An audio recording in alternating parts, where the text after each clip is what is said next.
ലുട്ടാപ്പി ആകാശത്തെന്തോ തിരയുകയാണ്. ഷെടാ, അപ്പൂപ്പൻ പറഞ്ഞ മേഘം കാണാനില്ലല്ലോ. ലുട്ടാപ്പി, പോയി ഇറങ്ങി വാ.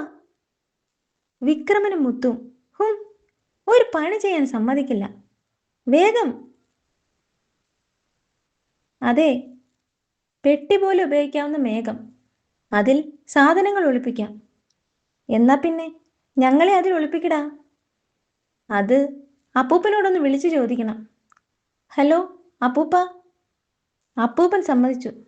കല്ലേറ് കിട്ടാതെ നോക്കണം എന്ന് പറഞ്ഞു. കല്ലെറിഞ്ഞാൽ മേഘം പൊടിയും. മേഘത്തിലേക്കൊക്കെ ആര് കല്ലെറിയാനാ? നീ വണ്ടി വിട്. പോലീസ് ഏതായാലും മേഘത്തിൽ കയറി വരില്ല. He he. അർജന്റ് പണിയില്ല, തീർത്തിട്ട് വരാം. അതിലും വലിയ അർജന്റാ ഇത്. ഞങ്ങളെ ഒന്ന് ഒളിപ്പിക്കടാ. ജയിൽ ചാടിയതാ, പോലീസ് പിന്നിലുണ്ട്. Peep peep. ഓ, അതാണോ നിലവിളി ശബ്ദം? ഞാനും ഒളിപ്പിക്കാനാ പോകുന്നത്, ഈ മായാവിക്കുപ്പിയും വടിയും. എന്നാ പിന്നെ അവിടെ തന്നെ ഞങ്ങൾ ഒളിച്ചോളാം. നടപ്പില്ല. കുപ്പി ഒളിപ്പിക്കുന്നത് പെട്ടിമേഘത്തിലാ. പെട്ടിമേഘമോ?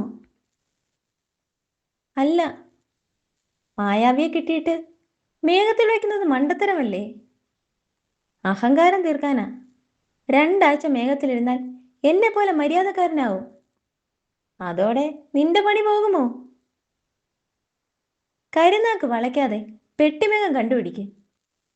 ഹാ, ഇത് കണ്ടോ? ഇത് തന്നെ. പിടിയൊക്കെ ഉണ്ട്. കുപ്പിയും വടിയും ഇട്ടു.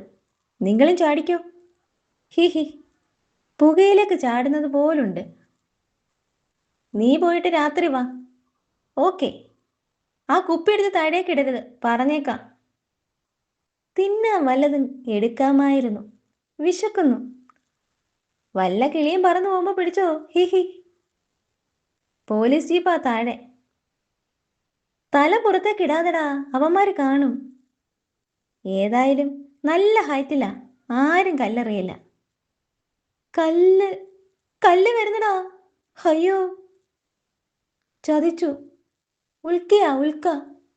അയ്യോ. ഉൽക്ക വീണതോടെ പെട്ടിമേഘം താവിട് പൊടി. എൻ്റെ അമ്മോ. ഈ വിക്രമനും മുത്തും പിടിയവരെ. ഇവന്മാരെന്താ വിമാനത്തിൽ നിന്ന് ചാടിയോ?